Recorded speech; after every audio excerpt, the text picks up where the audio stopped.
오늘은 교회력의 성령 강림 주일입니다. 이 오순절이라는 날이 이미 이름에 그들이 다 같이 한 곳에 모여서 기도했더니 하늘로부터 급하고 강한 바람 같은 소리와 각 사람 위에 불의 혀같이 갈라지는 것이 임하여 있었다. 성경은 그렇게 기록되어 있습니다.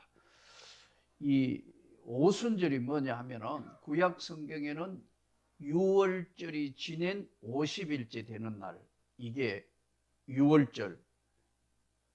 유대인들에게는 가장 중요한 게 유월절이었어요. 유월절 50일째 되는 날이 바로 오순절이고, 신약 성경에서는 예수님이 십자가에 돌아가시고 부활하신 부활절, 우리가 지키는 부활 후 50일째 되는 날이 바로 오순절이에요. 그래서 구약적 개념과 신약적 개념이 조금씩 다릅니다만은 신약적 성경적 개념으로 하면은 예수님이 십자가에 돌아가셔서 모든 것이 다 끝났다고 생각하고 절망하고 각자 고향으로 돌아가고 흩어져 있는 그들에게 예수가 부활한 이 엄청난 사건이 바로 오늘 우리가 믿는 예수 그리스도 부활의 주님이시고 저와 여러분은 부활의 증인인 겁니다. 여기 오늘 부활 이후에 50일째 되는 날, 바로 성령이 예수님이 말씀하신 대로 예루살렘을 떠나지 말고 아버지께서 약속하신 것을 기다려봐.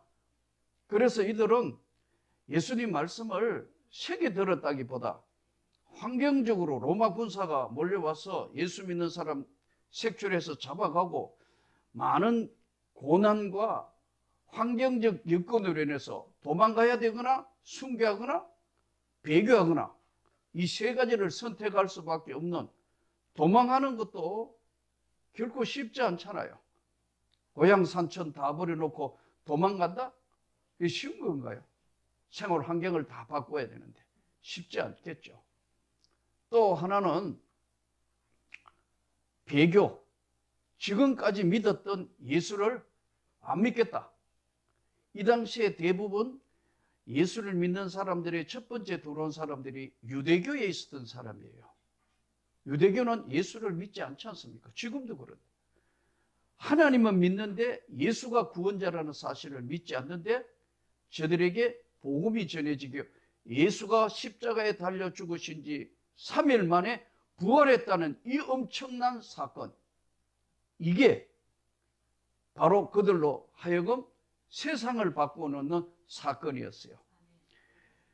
5절에 보면 그때 경건한 유대인들이 천하 각국으로부터 와서 예루살렘에 머물러 있더니, 이게 왜냐 하면은 천하 각국에 있는 사람들이 이제 오순절 되니까 다 모였는데, 이때 지금 오늘 사도행전에 기록된 것만 보면은 15개국에서 온 거예요. 여기 오늘 본문에도 보면은 우리는 바데인과 메데인과 엘람인과 메소포타미아, 유대와 갑바도기아, 본도와 아시아, 부르게와 밤필리아, 애굽과 및 구레네에 가까운 리비아 여러 지방에 사는 사람들과 로마로부터 온 나그네 유대인과 유대교에 들어온 사람들과 또 그레데인과 아라비아인들이라, 이 각 언어로 듣게 되었다. 근데 여기 오늘 중요한 것이 하나 있는데, 이때 11절에 보면 그레데인과 아라비아인들이라 우리가 다 우리 각 언어로 하나님의 큰일 말함을 듣는도다 하고, 이 하나님의 큰일이 뭐냐 하면 예수가 죽었다고 부활했다.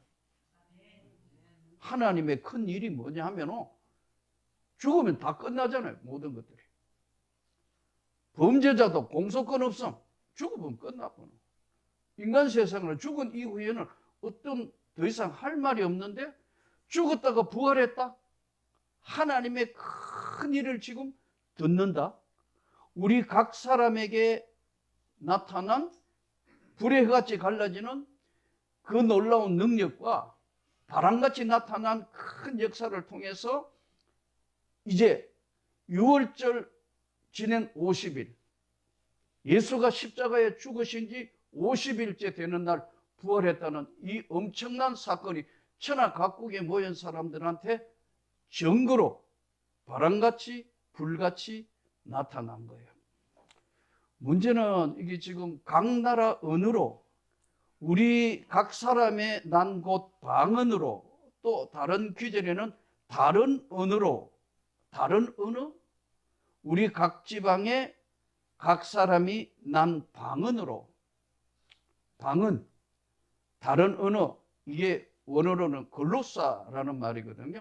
글로사란 말은 혀 또 말, 방언 이 지금 이 당시에 나타난 방언은 성경 주경학자들이 모두에 동의하는데 이것은 각 나라 말의 언어였어요.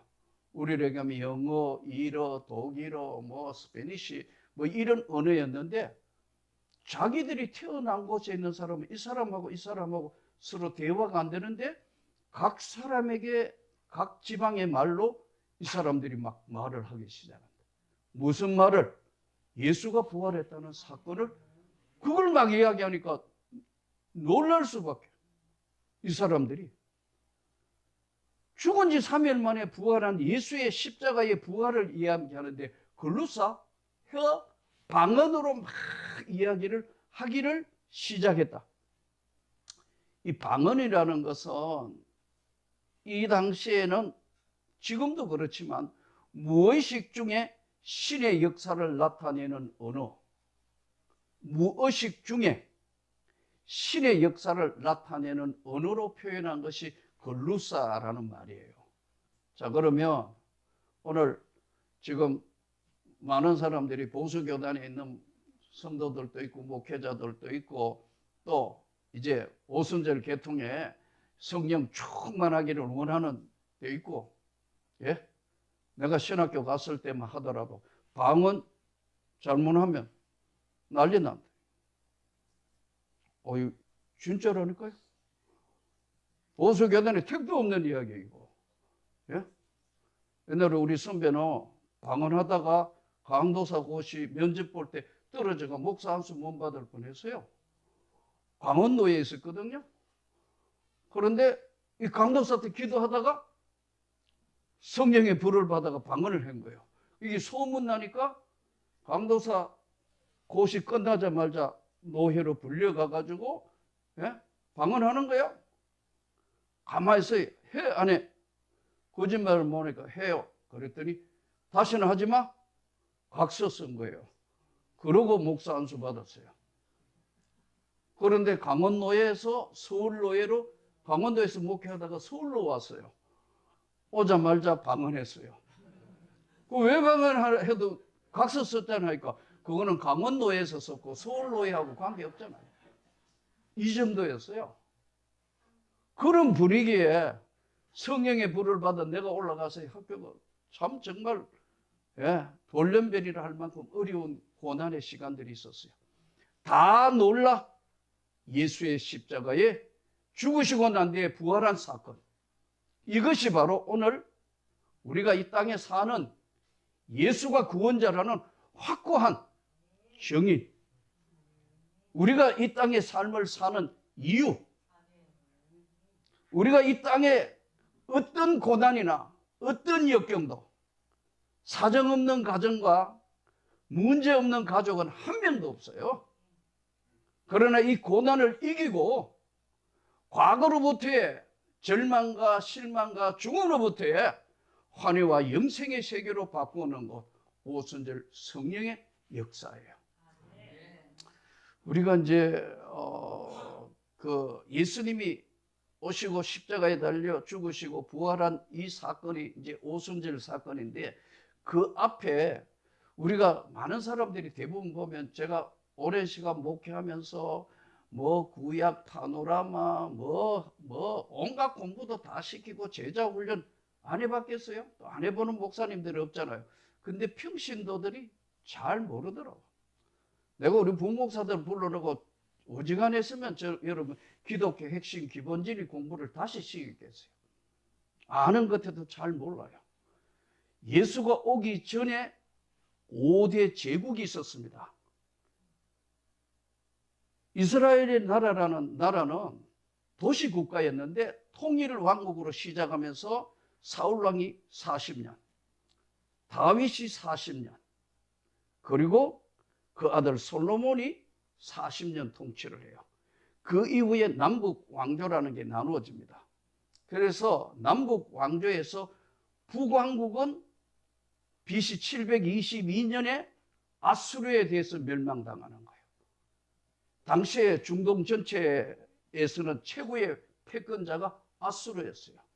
아수르 제국, 그 다음에 나온 게 바벨론 제국, 그 다음 제국이 페르시아 제국, 그 다음 제국이 헬라 제국. 예수님 오시기 직전에는 로마가 세계를 지배한다.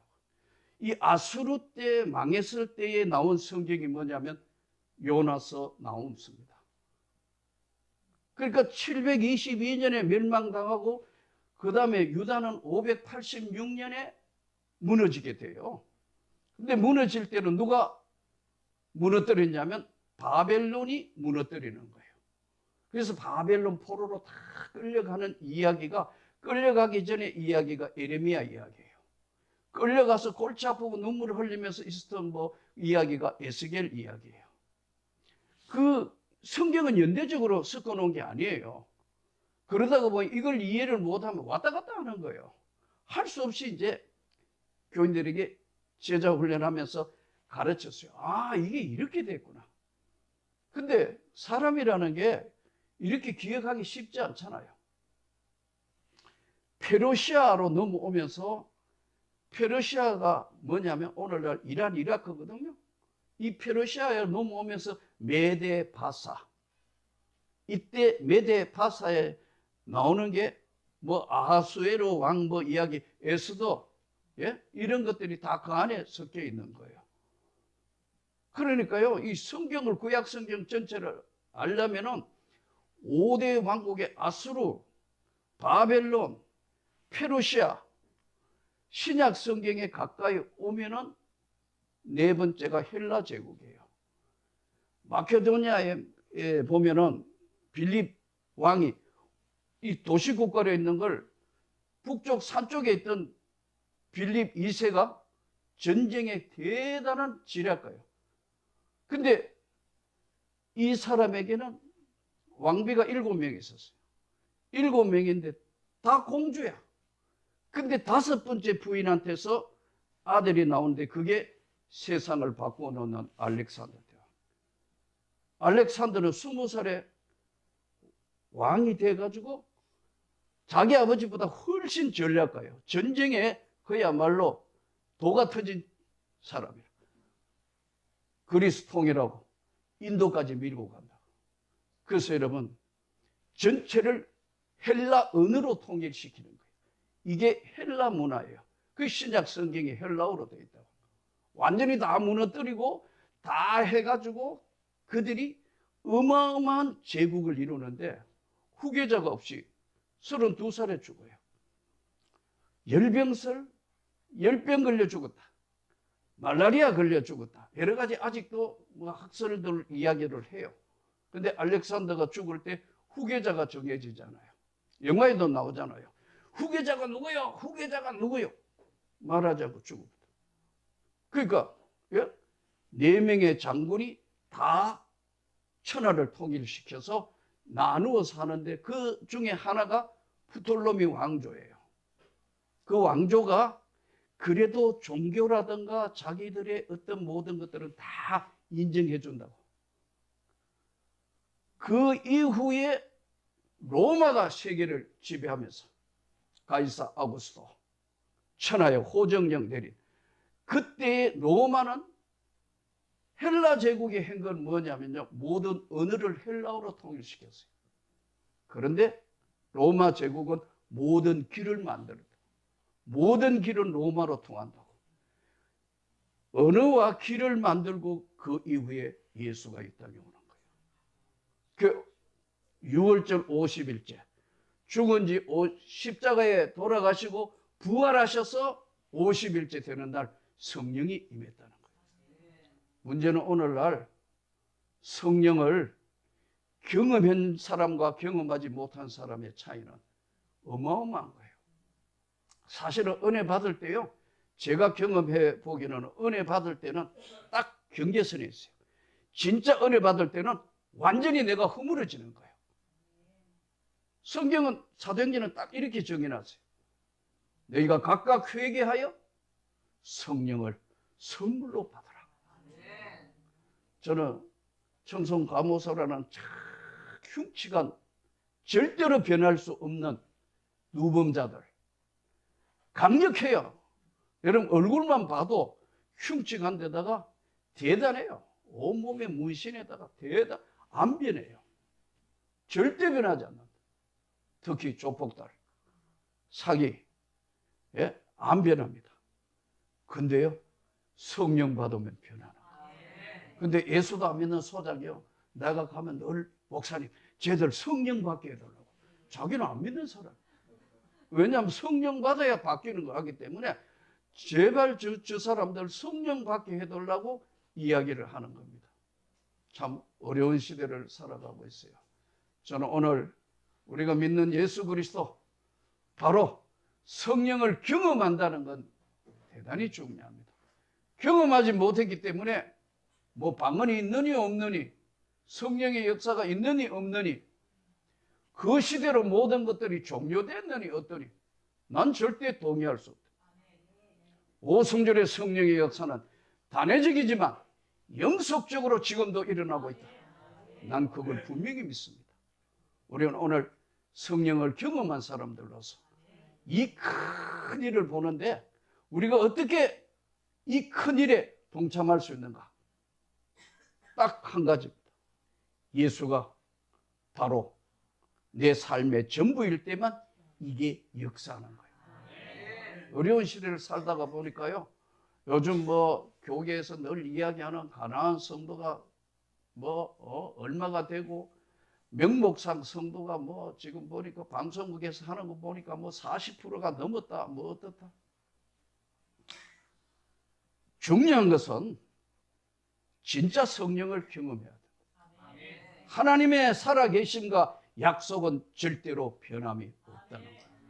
우리 시대에 어떻게 살아야 할 것이며, 무엇을 위하여 살 것이며, 오늘 우대하 선교사님 기도하신 대로 우리가 사는 목적은 사나 죽으나 예수 그리스도의 정인자적인 삶을 살아야 한다는, 이 분명한 것은 위로부터 부어지는 성령의 능력과 은혜를 입어야 하는 거예요. 오늘 오순절 성령 강림 2주일에 우리가 할 수 있는 게 뭘까요? 저는 요즘 참 보면서 많은 것을 생각합니다. 자, 우리 한국교회가 앞으로 어떻게 될 거냐. 좀 비관적인 사람들 이야기들을 보면요, 뭐 영국의 큰 역사가 일어났는 1930년대에서 50년대까지는 영국 인구 약 5천만 중에서 20%가 정기적으로 교회에 나오고, 예? 은혜를 입었다 그래요. 지금요, 3%에서 5%도 안 나옵니다. 영국에는 우리와 같은 성령의 역사, 은혜의 역사, 예? 존 낙스, 조지 휘필드, 웨슬레, 예? 로이드 존스, 대단한 설교자들과 능력자들이 한 시대를 풍부했습니다. 미국에 보세요. 무디 같은 사람 100만 명이 회개하고 돌아왔습니다. 우리 한국교회도 장대현교회에 일어난 성령운동과 이게 어마어마한 힘으로 왔는데, 오늘날 주일학교도 없는 교회들이 많아지고, 청년들은 교회를 떠나고, 이제 남의 걱정할 게 아니고 우리가 걱정해야 될 이 시기에 왔는 중대한 것은, 제가 보는 것은 딱 한 가지, 우리가 은혜의 방편이 뭐냐면 말씀, 기도, 그리고 성령 충만함을 받아서, 이것만 해가 되는 게, 받아서 어디를 얻어야 되느냐? 세상으로 나가서 나누어야 돼요. 필드가 삶이 없는 거예요. 너무 우리가 오늘 이 시대를 살아가면서 다시 한번 깊이 생각하면서, 한국교회를 모든 사람 걱정하는데, 교회를 걱정한 것이 아니고 주님의 은혜를 받을 것을 걱정해야 된다. 먹고 사는 문제도 걱정해야 되고, 근데 다 대부분 보면 교회 걱정을 하고 있어요. 교회는 주님이 지키시는 거예요. 사람이 지키는 게 아니라고. 긴 시간 목회를 하며 깨달은 게 교회는 주님이 하시는 건데 착각하는 거예요. 다시 한번 이곳에 있는 우리 모두가 주의 말씀을 들으면서 이 거대한 바로 다 놀라 하신 예수가 십자가 지시고 부활의 정인이 되는 성령의 충만함으로 하나님께 영광된 삶이 충만한 은혜를 세상으로 다시 나눌 수 있는 우리 모두가 되기를 주의 이름으로 축복합니다.